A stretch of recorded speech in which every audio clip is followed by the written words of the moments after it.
Hello everyone, welcome back to my channel. I hope you all are doing great. So our today's topic is neurological assessment.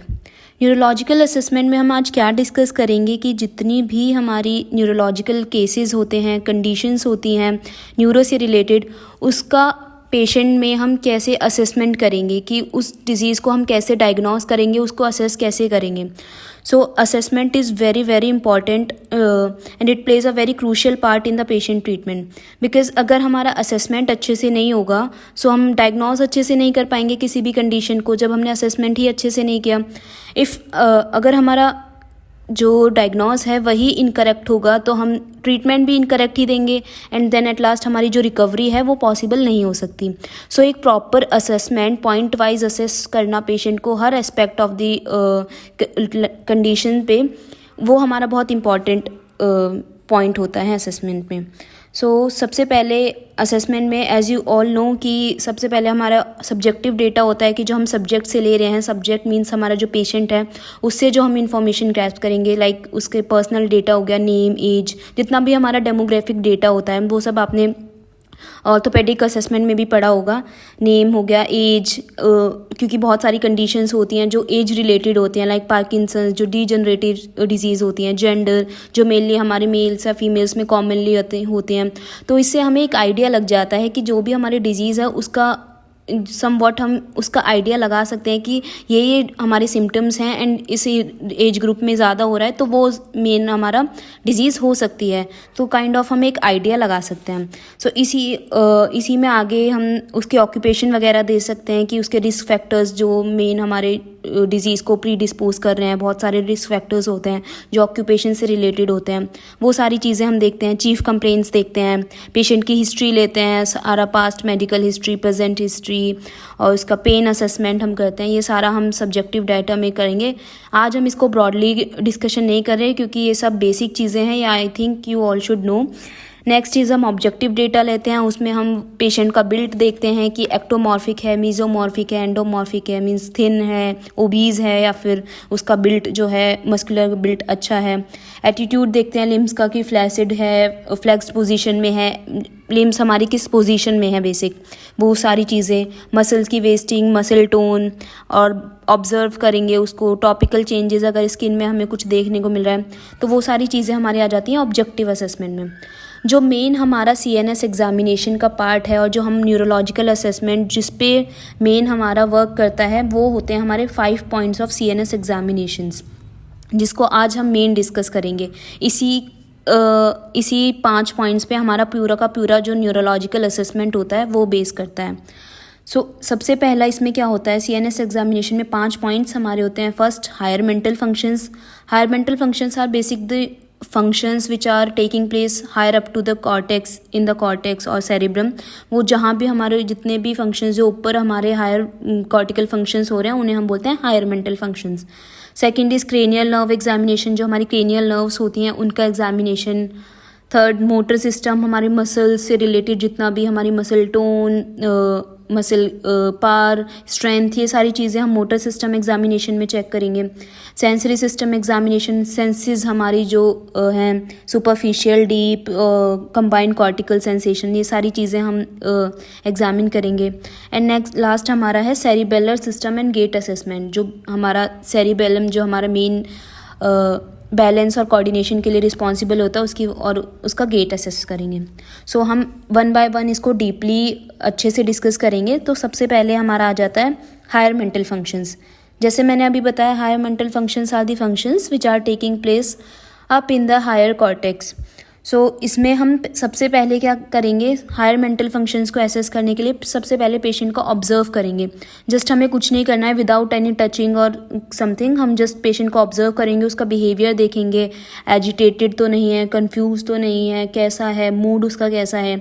सो वो हम उसका observation में रखेंगे. Second चीज़ जो हम higher mental function में assess करेंगे वो होता है हमारा level of consciousness. It is a very very very important point in the neuro assessment, हमारा लेवल ऑफ कॉन्शियसनेस चेक करने के लिए. क्योंकि मेन जो हमारे मेनली जो कॉमनली हमारे न्यूरोलॉजिकल डिसऑर्डर्स या डिजीज़ वाले पेशेंट होते हैं वो हमें IPDs और इन सब जगह ज़्यादा मिलते हैं जिनका कॉन्शियसनेस लिटिल बिट हमारा डिफ़र मिलता है। सो लेवल ऑफ कॉन्शियसनेस हमें पता है 4 तरीके के होते हैं। सबसे पहला होता है हमारा कॉन्शियस मतलब कि पेशेंट के पास आप गए और पेशेंट अलर्ट है, बिल्कुल अवेक है और आप जो उससे पूछ रहे हैं वो रिस्पॉन्ड कर रहा है, सो वो एकदम कॉन्शियस है। सेकंड हमारा होता है ड्राउजी, कि पेशेंट हम सिंपल उसे स्टिमुलाई देंगे और पेशेंट फिर अराउज हो रहा है, लाइक हम उसे आवाज़ देंगे कि जो भी उसका नाम है उसे बोलेंगे तो वो अपनी आइज़ ओपन कर ले, अगर आइज़ क्लोज हैं या कुछ भी, अगर वो रिस्पॉन्ड करता है बाय सिंपल स्टिमुलाई तो उसको हम कैटेगराइज करेंगे ड्राउजी स्टेट में। थर्ड लेवल ऑफ कॉन्शियसनेस होता है हमारा स्ट्यूपरस स्टेज। स्ट्यूपरस में क्या होता है कि पेशेंट हमारे गहरी नींद में होता है, हम उसे प्रेशराइज या फिर कुछ जो जैसे हम ड्राउजी में सिंपल स्टिमुलाई दे रहे थे, स्ट्यूपर में हम और पेनफुल स्टिमुलाई देंगे, या जैसे उसके नेल बेड्स को पिंच करना, उस पर प्रेशर करना या फिर कहीं भी उसको पिंच करना। उससे क्या होगा, वो पेशेंट एकदम से अवेक हो जाएगा और होगा, लेकिन जैसे ही आप उसको छोड़ के जाएंगे वो दोबारा से अपना डीप स्लीप में चला जाएगा। So that is the stage of stupor. Last is comatose stage, कि कंप्लीट लॉस ऑफ कॉन्शियसनेस, वो पेशेंट को आप कुछ भी स्टिमुलाई दे लो वो नहीं उठ सकता, तो that is the stage of comatose. तो ये 4 स्टेजेस हमारी लेवल ऑफ कॉन्शियसनेस होती, इनको हम कैटेगराइज कर सकते हैं। एक मेन चीज़ और कि जो हम लेवल ऑफ कॉन्शियसनेस जो हम चेक करते हैं वो हम करते हैं on the basis of GCS score, Glasgow coma score.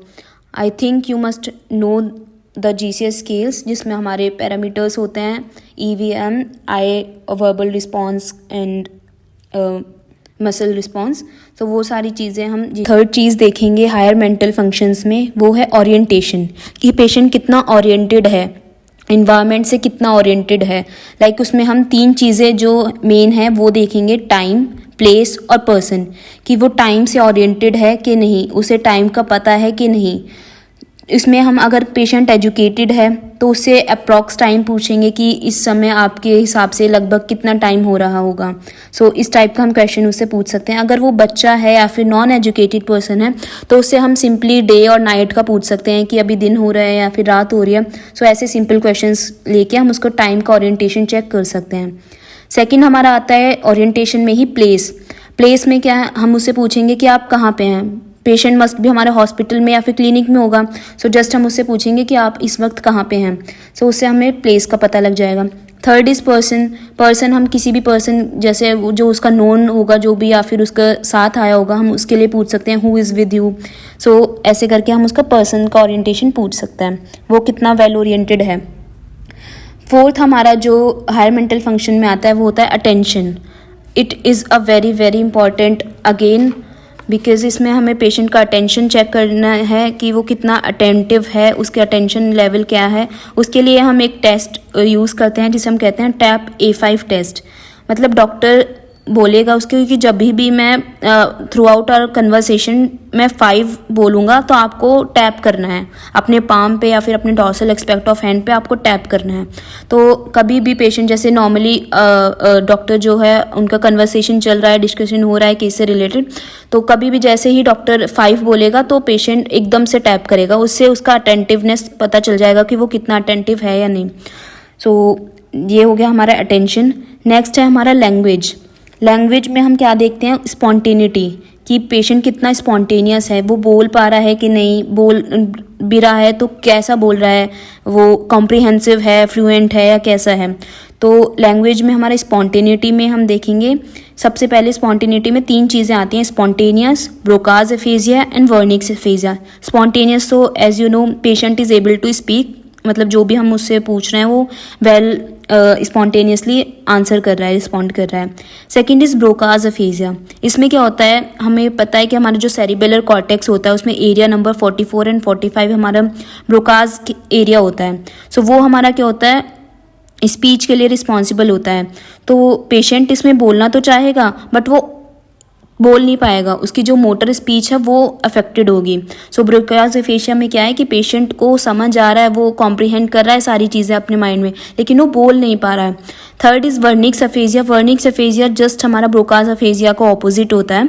इसमें क्या है, पेशेंट कुछ भी बोले जा रहा है, बोलेगा लेकिन उसे जो बोल रहा है उसको कॉम्प्रिहेंड नहीं कर पाएगा, उसे अंडरस्टैंड नहीं कर रहा। पेशेंट जो डॉक्टर है वो कुछ और पूछ रहा है एंड पेशेंट उसका कुछ भी रेलिवेंट रिस्पॉन्ड करे जा रहा है। सो वर्निक्स एरिया हमारा एरिया नंबर 22 होता है सेरिब्रल कॉर्टेक्स में। अगर कोई भी उस एरिया में दिक्कत आ गई तो हम उसे वर्निक्स एफेजियाज में क्लासीफाई कर सकते हैं। सो जो भी हमारे ये हायर मेंटल फंक्शंस हैं, ये बेसिक हम इसी वजह से इन्हें परफॉर्म कर रहे हैं ताकि हमें पता लगे कि किस एरिया में, किस रीजन ऑफ द सेरिब्रम में हमारा न्यूरोलॉजिकल डेफिसिट है। वो सारी चीज़ें हम चेक करेंगे। नेक्स्ट चीज़ जो हम हायर मेंटल फंक्शंस में चेक करेंगे वो है मेमोरी। मेमोरी हमारी कई तरीके की होती हैं, like immediate memory, working memory, recent memory and remote memory. Immediate memory में हम क्या कहेंगे, पेशेंट को सीरीज ऑफ नंबर्स देंगे लाइक 1, 3, 5, 7 और उसको बोलेंगे कि वही वो रिपीट करे। सो उससे हमें क्या पता लगेगा एकदम उसकी इमीडिएट मेमोरी कैसी है। Second is working memory. Working memory में हम जो पेशेंट को पहले डिस्ट्रैक्ट करेंगे, जैसे हमने अभी इमीडिएट मेमोरी को फॉलो किया, उसको डिस्ट्रैक्ट करके किसी भी बातों में लगा के फिर दोबारा से बोलेंगे कि उसी नंबर को रिवर्स मैनर में रिपीट करें। जैसे हमने बोला था 1, 3, 5, 7, तो 7, 5, 3, 1 बोलेंगे पेशेंट को कि वो ऐसे रिवर्स मैनर में करे। अगर उसको वो कर पाता है तो इट्स वेल एंड गुड कि वर्किंग मेमोरी इंटैक्ट है, अदरवाइज वो हैम्पर्ड है। नेक्स्ट जो है वो है रिसेंट मेमोरी। रिसेंट मेमोरी में हम उसको जस्ट सिंपल क्वेश्चंस कर सकते हैं कि आपने ब्रेकफास्ट में क्या खाया था, आपने लंच में क्या खाया था, जो नॉर्मली हमारे कुछ घंटे पहले वाली चीज़ें होती हैं।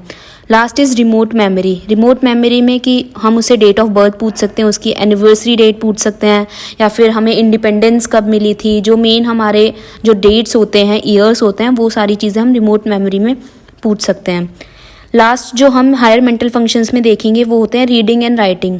पेशेंट से कुछ रीड कराएंगे, जो हमने एक सेंटेंस लिखा उसको बोलेंगे कि वो कॉपी करे। सो उससे हम उसके रीडिंग एंड राइटिंग जो फंक्शंस हैं उसको भी चेक कर सकते हैं कि वो कितने अच्छे से कॉम्प्रिहेंशन वो चीज़ें कर पा रहा है। तो that was all about the higher mental functions, जो कि हमारा फर्स्ट पॉइंट था हमारा एग्जामिनेशन CNS एग्जामिनेशन में।